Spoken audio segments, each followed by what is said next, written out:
Olá pessoal, tudo bem? Hoje nós vamos tratar sobre o famigerado título do Atlético Mineiro em 1937, que foi alardeado desta forma na semana passada como o tricampeonato do Galo.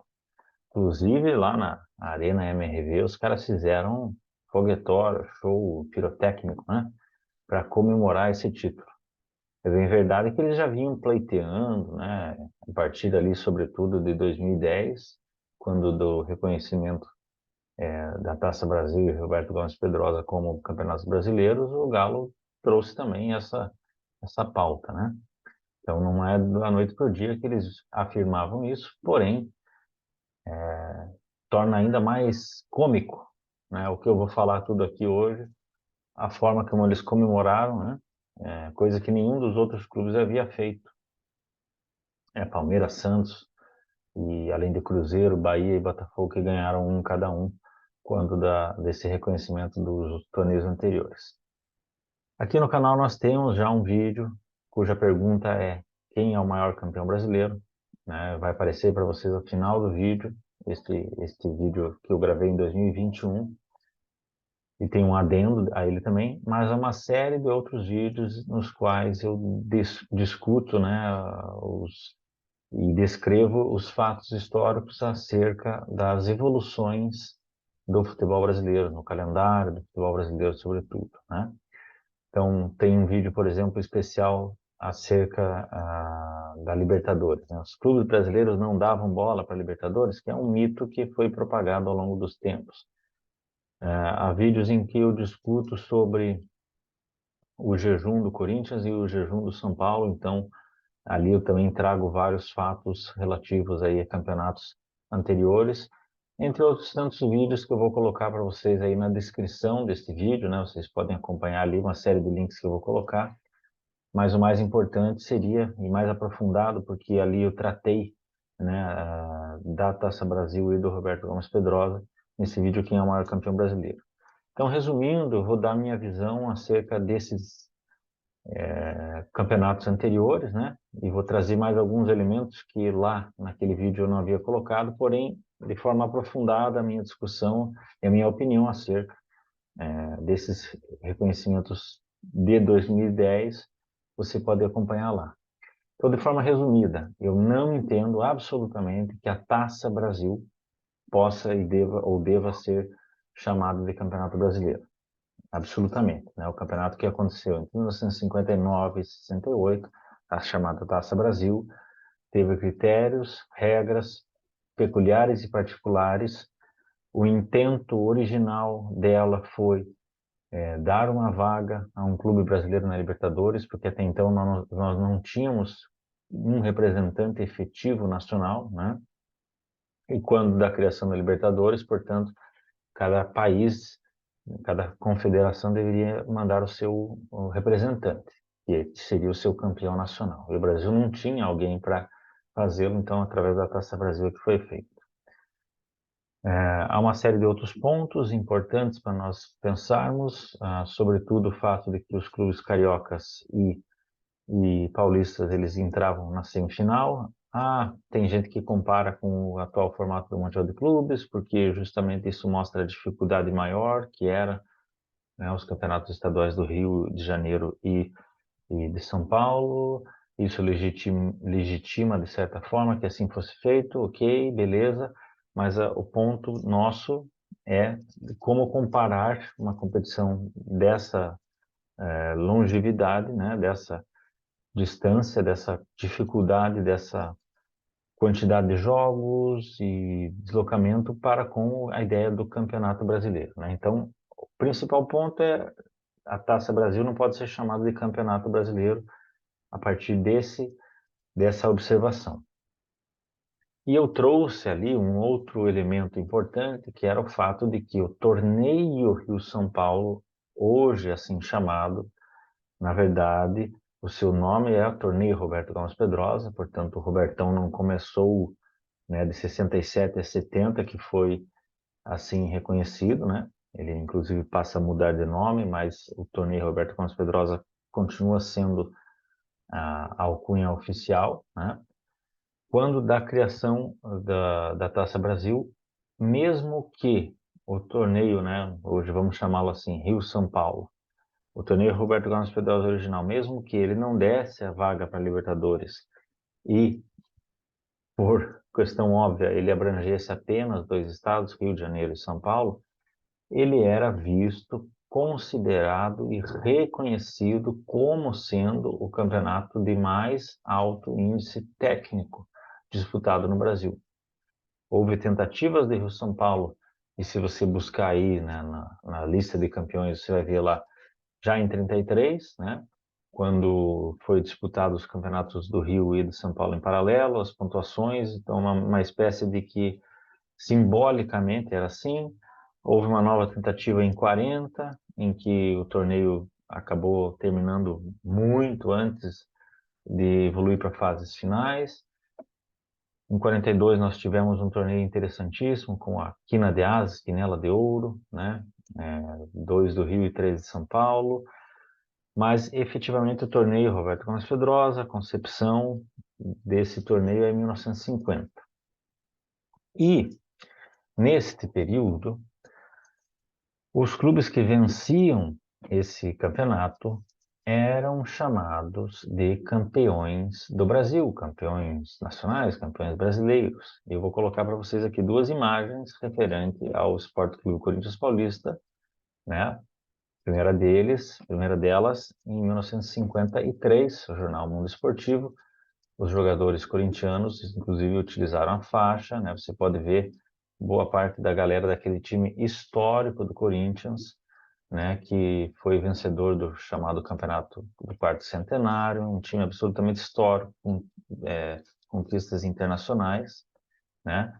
E também, no ano seguinte, e aí de forma até mais clamorosa, no ano seguinte, nós temos o seguinte sendo colocado: bicampeão do Brasil, o Corinthians, né?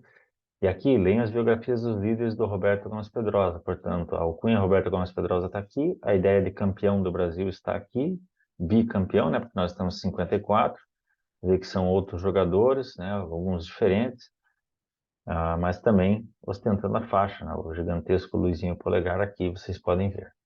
Então, seria legítimo, partindo deste argumento, né, que como os jornais tratavam, como era visto à época, seria legítimo que eu dissesse, né, e também o Palmeiras campeão em 1950, a Lusa em 52 e 55, posteriormente o próprio Fluminense em 57 e o Vasco em 58, para citar apenas aqueles antes da Taça Brasil, né?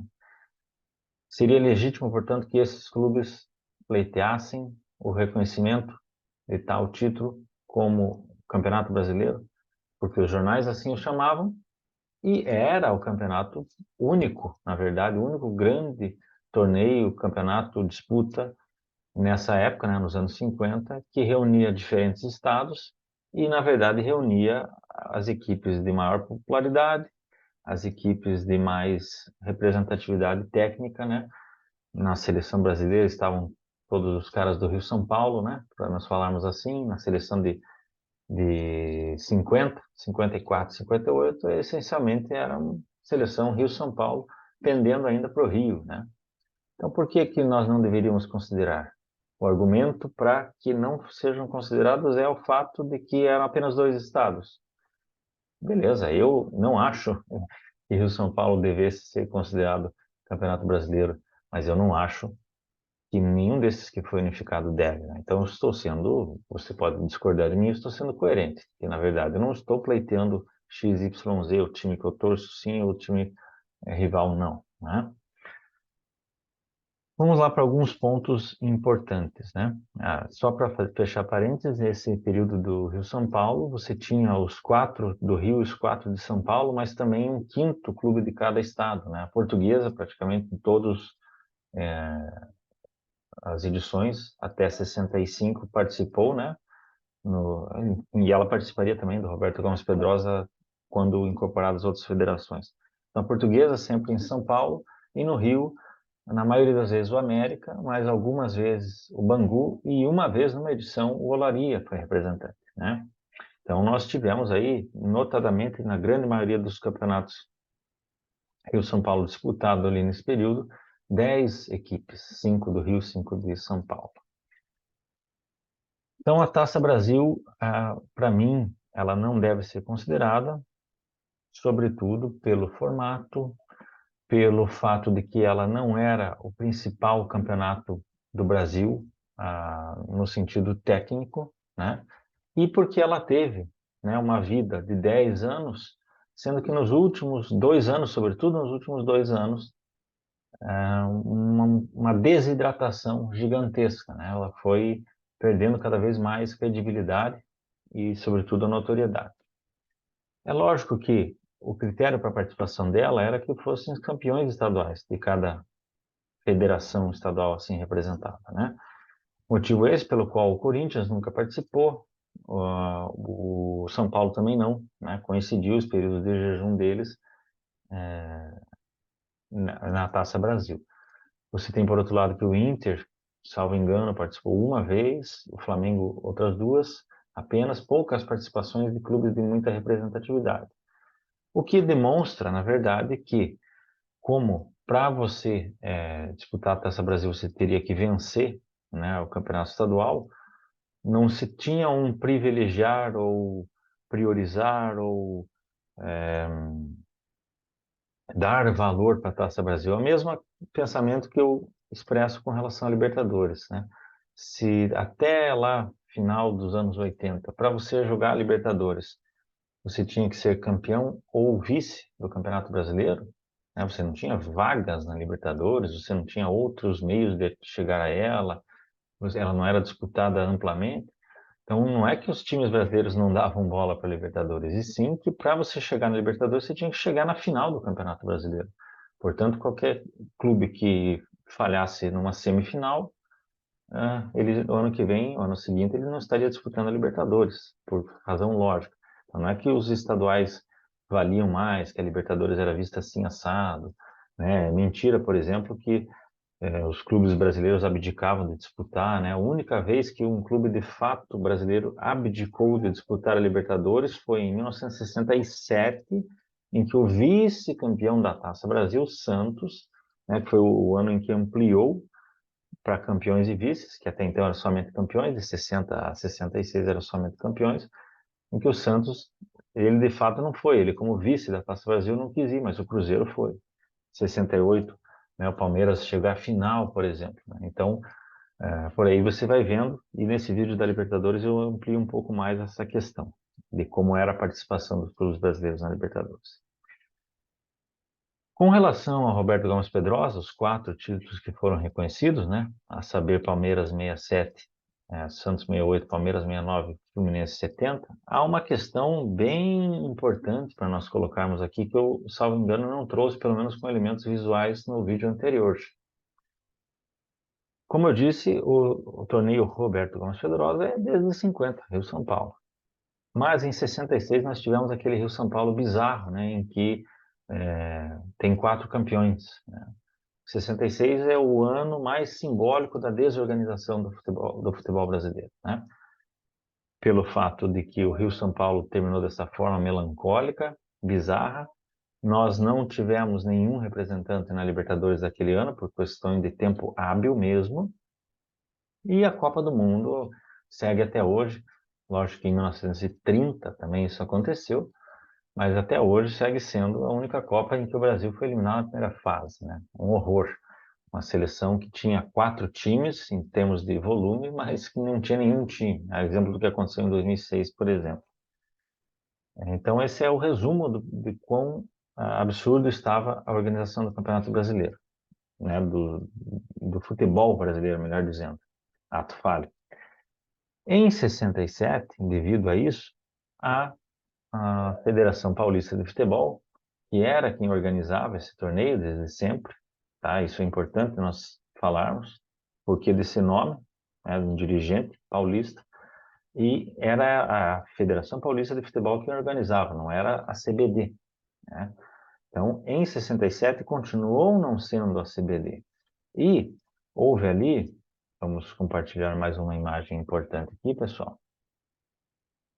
houve ali um momento em que ampliou-se o nosso chamado Rio-São Paulo. Isso aqui que eu peguei para vocês é da própria CBD, né? Na página deles, no boletim deles. Aqui vocês têm uma coisa bem interessante. Então, até 66 era o chamado Rio-São Paulo, né? Com apenas representantes do Rio e de São Paulo. Em 67, você tem cidades representadas, que seriam federações. 5. Número de clubes, 15. Foi neste ano, por exemplo, que nós tivemos a entrada, né, do Ferroviário, aqui do Paraná, além dos 2 mineiros e dos 2 gaúchos. Então, nós tivemos 15 times. Para 1968, 69 e 70, né, portanto, pré-71, nós tivemos 7 federações, aumentando para 17 clubes, né, quando entrou o Bahia e também, neste ano, o Náutico. Portanto, Pernambuco e Bahia, os estados representados. Aí você tem um aumento no número de clubes, no número de jogos, e fica uniforme de 68 a 70 assim. Em 71, quando entra o Campeonato Nacional de Clubes, aumentando novamente as federações, mais cidades, né? E mais clubes. Mas reparem aqui na nota da própria CBD, repito para vocês. 1967, chamado Torneio Roberto Gomes Pedrosa, organizado e dirigido pela Federação Paulista de Futebol. 68 a 70, intitulado Taça de Prata, organizado pela CBD. 71 a 72, que é o ano, né, deste boletim, Campeonato Nacional de Clubes, organizado e dirigido pela CBD. Acho que só essa imagem já mata, já define para nós que, na verdade, o de 67 não deveria ser considerado pelo mesmo critério pelo qual eu não considero de 50 a 66. Ainda que tivéssemos mais representantes, continuava sendo organizado pela Federação Paulista de Futebol e menos representantes do que seria na sequência, né? Então, aqueles que defendem, tá, Campeonato Roberto Gomes Pedrosa de 68 a 70, Taça de Prata, tem um argumento interessante. É válido assim considerar, né? Eu vou discordar, tem outros pontos para nós observarmos, mas é válida a discussão, portanto, já resumindo, excluir-se a Taça Brasil e excluir-se a edição de 67 do Roberto Gomes Pedrosa, considerar apenas de 68 a 70 para efeitos de discutir com o Campeonato Brasileiro. Se a Taça Brasil fosse mais considerada como a Copa do Brasil, seria mais justo, mais digno o debate. Ainda assim, haveria discordâncias, vários pontos a ser levantados, né? Mas é mais coerente, na minha visão, ainda que o Bruno Formiga diga que não, mas é mais coerente um debate se a Taça Brasil deveria ser chamada de Copa do Brasil de então. Que não acho que deva acontecer, não gosto desses anacronismos, mas seria mais coerente. É coerente você chamar os campeonatos de 68 a 70 como Campeonato Brasileiro, mas eu também discordo que assim seja, porém é defensável. Por que que eu acho que mesmo estes não devem ser considerados, e só colocando outros 2 boletins aqui da CBD, né? Evolução do Campeonato Nacional desde 68. Portanto, ali no início dos anos 70, quando já tínhamos, né, os campeonatos 72 e 73, esse aqui, nós colocando, né, esse aqui já tinha de 73, entendia-se o quê? Que era de fato 68 o início, né? Inclusive está um asteriscozinho interessante que diz aqui, né, 1968, por quê? A partir de 68 esta competição foi dirigida pela CBD, tá? Esse é o ponto importante. E um outro boletinzinho também aqui fala da mesma forma, né? De novo, 68 em diante. Eles consideram de 68 em diante, isso aqui nós estamos em 74 agora. Então, eu peguei os exemplares de 72, 73, 74, né, que mostra que durante um bom tempo foi considerado 68 como este início. Então, ok, se você defenda o Roberto Gomes Pedrosa, mas a partir de 68, não a partir de 67. Porém, como eu já disse naquele vídeo, o principal ponto para mim do porquê não é o fato de que a segunda divisão, a ideia de ascenso e descenso, né, a pirâmide, é em 1971. não existia segunda divisão, né? Não houve segunda divisão nesse tempo todo do Roberto Gomes Pedrosa, até porque se tivesse o Vasco teria mais um rebaixamento, tá, pessoal? Colocando aí. Mas esse é o ponto, né? Eram critérios ainda que coerentes com a realidade posta do futebol, eram subjetivos. Se convidava pela representatividade de público e por aí vai. Exemplo do que seria a tentativa do torneio do Povo na sequência, entre outras questões, né? E a Taça Brasil, né? É bom lembrar que no período ali 67, 68, o próprio Palmeiras, né, desiste de disputar algumas vezes ela, o Santos, salvo engano, nem disputa. A Taça Brasil de 68 vai terminar em outubro de 69. É tudo muito bagunçado. Então, com todo respeito aos clubes que venceram nesse tempo, é um desrespeito, na verdade, à própria história deles, né? O Botafogo, que ganhou em 95, o Santos, que viria a ganhar ali no final da fase mata-mata e no início da fase de pontos corridos, é um desrespeito com o que eles mesmos construíram lá na frente, né? Comparar e equivaler os títulos, sobretudo para os palmeirenses, né? Eu sempre digo isso, que o palmeirense, na verdade, deveria se orgulhar de ser o único clube que venceu em todos os formatos, né? Inclusive agora já com a Supercopa do Brasil. Então, todo tipo de campeonato nacional disputado alguma vez, o Palmeiras venceu pelo menos uma vez cada um deles, né? Inclusive o Rio São Paulo nesse período áureo aí também o Palmeiras tem conquistas. A questão de vaga para Libertadores, vocês vejam que interessante. Agora nós vamos entrar para o tópico do Galo, né? Em 68, o Palmeiras participou, mas em 69 e 70 não tivemos representantes, nenhum. Em 69 e 70, então repetindo 66. Em 69 é bom lembrar que nem mesmo os argentinos também foram, então havia um problema com a Conmebol e as federações dos países. O Estudiante de La Plata participou da Libertadores de 69, inclusive foi campeão, porque ele era o atual campeão da Libertadores, mas ele não foi como pela Federação Argentina, né? Os campeões argentinos, campeões e vice-argentinos também não participaram. Então é importante lembrar disso, quando dizer que os clubes brasileiros não davam bola para a Libertadores. Mas para vocês terem ideia, em 1969 foi organizado um tal do Torneio dos Campeões, em que o campeão foi o Grêmio Maringá, aqui do Paraná, né? Então estava o Grêmio do Maringá, acho que o Santos, Botafogo e não me lembro qual outra equipe. Agora me foge qual fosse. Mas enfim, a ideia era que esse campeão, né, fosse para a Libertadores. O Grêmio de Maringá, daí o Brasil acabou preferindo, né, não indicar ninguém. Questão de data, questão de tempo, mas pensem nisso. O Grêmio Maringá poderia ter sido o representante brasileiro na Libertadores de 1970, né?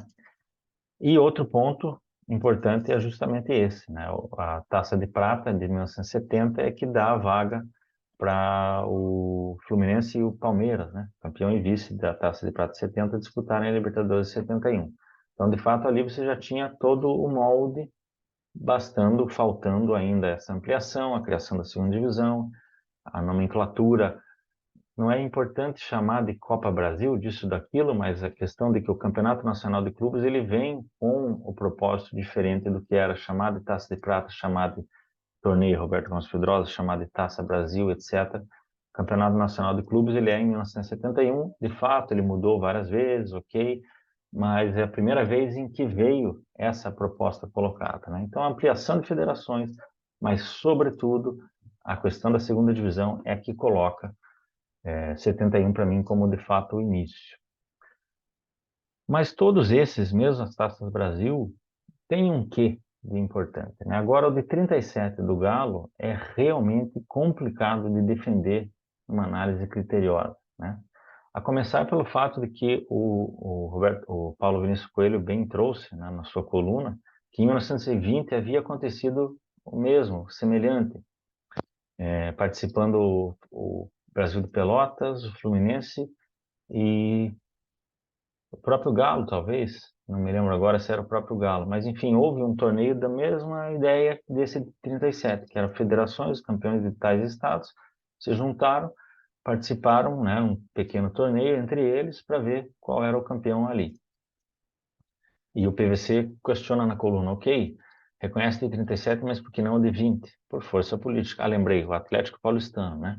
Associação Atlética Paulistano, que viria a ser o embrião do que se tornou o São Paulo Futebol Clube, né? Então, Fluminense, o Paulistano e o Brasil de Pelotas nesse torneio. Por que não reconhecer o título do Paulistano, então, e sim o do Galo?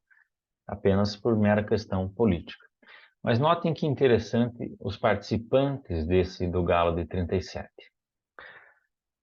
Muito se falou aí, né, pessoal, acerca de... Tinha um time da Marinha participando. Isso para muita gente já é risível. Eu acho que é risível mesmo, né? Mas vamos observar aqui quem eram... Opa, mesma tela. Quem eram esses clubes, então, participantes, né? Vou abrir aqui para vocês. Ó, Sport Clube Aliança, Campo dos Goitacazes. Aqui o escudo, vocês veem que é igualzinho do Corinthians, né? Inclusive na época o uniforme. Então, Corinthians verde e branco, né? Tem uma outra imagem deles aqui, né? Mudou um pouquinho depois. Mas a própria história desse clube é bem interessante. É importante nós lembrarmos que havia ali, então, dois estados, né? O Rio de Janeiro era a capital do país, então é o Distrito Federal, né? A cidade, e aí o estado da Guanabara, né? Era outro estado. De fato, eram dois estados, como agora, né? Goiás e Distrito Federal. Era mais ou menos a mesma lógica, né? E o Aliança era do estado do Rio de Janeiro, né? Campos dos Goytacazes. Só que se você olhar lá na lista do Campeonato Fluminense de Futebol, né? Em 1936 não houve um campeonato. Então foi até 27, salvo engano, daí de 41 em diante. É por isso que lá na frente, em 79, o Flamengo vai ter dois títulos estaduais no mesmo ano, porque foi o ano que criou-se, né, um campeonato uniforme dos dois estados, antigamente dois estados. É por isso que até hoje preserva-se, né, Taça Rio e Taça Guanabara, muito mais como homenagem a esse período antigo. Então você tinha, na verdade, ali dentro do Rio de Janeiro, que nós entendemos hoje, três campeonatos. Campeonato Fluminense de futebol e na Liga Carioca ali, né, digamos assim, era dividido. 1933 para 34 que o Brasil se profissionaliza, né, cria profissionalismo no futebol, e aí os clubes mais representativos no Rio de Janeiro se dividiram. Vasco e Botafogo disputavam uma liga, Fluminense e Flamengo disputavam uma outra. Esse time que eu citei, o Aliança, era uma terceiro campeonato, né? Então, mas enfim, ali Fluminense e Flamengo de um lado, Vasco e Botafogo de outro, e aí com os clubes tradicionais, alguns lá e outros cá, né? Então você tinha o campeonato dividido. Em São Paulo, porém, você teve que os principais clubes, né, o Corinthians, São Paulo, Santos e o Palmeiras, eles estavam numa liga chamada Liga Paulista de Futebol, ao passo que a Portuguesa de Desportos e outros times absolutamente inexpressivos e a maioria deles extintos ficaram na APA, Associação Paulista de Esportes Atléticos, né? Supostamente, oficiosamente, eram profissionais da APA e amadores os da LPF, né? Mas a própria história mostra, conta e revela que os clubes relevantes eram os da LPF. É mais ou menos, pessoal, o que aconteceu no tênis, né? A chamada Era Aberta. Então, em 1962, 63, a maioria dos grandes jogadores, o Rod Laver, por exemplo, se profissionaliza. Naquele período, o jogador que se profissionalizasse, ele não podia jogar os grandes lãs. Os grandes lãs ficaram para os amadores, né? É o contrário do que aconteceu aí, inclusive, né? Mas você tem, então, o Roy Emerson, né? O vídeo que eu fiz dos Overachievers, ele ganha, empilha uma série de grandes lãs nesse período 63, 67. Quando da chamada Era Aberta, 68, o Rod Laver volta e volta a dominar o circuito. Então é a história que mostra que o Rod Laver, com 11 títulos, é muito mais válido que o Roy Emerson com 12, né? E é a história que mostra que os clubes, só um pouquinho, que os clubes Corinthians, São Paulo, Palmeiras e Santos são imensamente superiores a Associação Portuguesa de Desportos e todos aqueles outros clubes ali. Tanto é que na lista de títulos paulistas, do Palmeiras, do Corinthians, do São Paulo, do Santos, são considerados, né? O Santos não tem, né? Mas são considerados os títulos obtidos de 35 até os anos 40 nessa Liga Paulista de Futebol, né? E a Portuguesa, que só tem aquele título de 73, contabiliza também os de 35 e 36, mas que a gente olha e vê que se tratava de algo menor, né? Então, primeiro ponto, a Portuguesa que participou como representante do estado de São Paulo, e não o Palmeiras, campeão de 36, né? No Rio de Janeiro, você teve o Fluminense, ok, de uma das ligas, mas o Vasco, que foi campeão da outra, não participou. E participou, na verdade, o Aliança, né? Campeonato Fluminense de Futebol. E nós tivemos a famigerada Liga Marinha, Liga da Marinha, que eu vou ler aqui para vocês um pouquinho do que dizia-se, né? Vou compartilhar novamente com vocês. No Centro Esportivo Virtual, uma org, né? Uma ONG, como que eles descrevem. Vou pôr bem rapidinho aqui para vocês, vou ler o que era a Liga de Esportes da Marinha que participou desse campeonato. A Liga de Esportes da Marinha iniciou suas atividades já contemplando competições em diferentes esportes como futebol, remo, vela, polo e natação. As duas ligas, no caso ele está falando da Liga de Esportes da Marinha e da Liga Militar de Futebol, apresentavam configurações de organização similares, com o corpo diretivo composto basicamente por oficiais, ficando as camadas hierárquicas mais baixas fora das ações decisivas e com possibilidades apenas de participação nas competições. A hierarquia era determinante na organização dessas entidades e definia os espaços esportivos de atuação, já que pelas normativas internas indivíduos de diferentes círculos hierárquicos não poderiam participar de uma mesma competição. Então, houve, de fato, um convite, né, para que o Clube Aliança, que não tinha título, porque não houve o Campeonato Fluminense de Futebol ali naquele período, houve um convite, uma mera representação, tanto é que ele não tem nenhum título. Se você olhar todos os campeões do Campeonato Fluminense de Futebol, não consta o nome do Aliança, né? E sim consta outros N clubes ali que vocês forem vendo. E a Liga Desportiva Liga de Esportes da Marinha, meramente um convite, vai lá, né? Um famoso vai lá. Só que esses dois clubes, eles fizeram um pequeno playoff com o Rio Branco, do Espírito Santo, né? E o Rio Branco, vencendo os dois naturalmente, é que foi para esse quadrangular final composto pelo Atlético Mineiro, Fluminense, Fluminense, Rio Branco e qual que era o quarto clube? Não vou me lembrar agora, pessoal, né? Enfim, vocês vão vendo até que é tão ridículo que até me permite isso, mas eu me esqueci um dos representantes. Eu sei que, na verdade, a Portuguesa, estava falando da Portuguesa agora. Então, Portuguesa, Galo, Rio Branco e Fluminense participaram. Fluminense era um dos campeões cariocas, mas estava dividido, né? Portanto, não tinha o mesmo peso do Campeonato Carioca, já que Vasco e Botafogo disputavam um outro. E a Portuguesa, zero peso, já que Corinthians, São Paulo, Palmeiras, Santos disputavam outro campeonato. Então, eles não foram participar, né? E o Rio Branco, minha gente, o campeonato capixaba, campeonato do Espírito Santo, nunca teve representatividade até 37 e nunca teve representatividade depois de 37. Ou seja, o futebol do Espírito Santo é praticamente nulo, é inferior aí aos campeonatos, vamos lá, amazonense, maranhense, entre outros tantos que nós podemos citar, que nós lembramos de clubes relevantes desses estados, né? O Espírito Santo é absolutamente irrelevante no mapa. Então, e não dá nem para dizer que era uma competição sudestina, porque até mesmo as divisões do Brasil eram diferentes nesse período. Lembremos que o Mato Grosso era um estado só, os Tocantins não existia, o Acre, né, entre outras questões, né? O Brasil era dividido, entendido e lido de outras formas nesse tempo. Então, o Atlético Mineiro, ele ganhou um torneio interessante, torneio relevante, um torneio que tem sua representatividade, para a época, né, como um pequeno movimento importante no momento em que o futebol brasileiro se profissionalizava.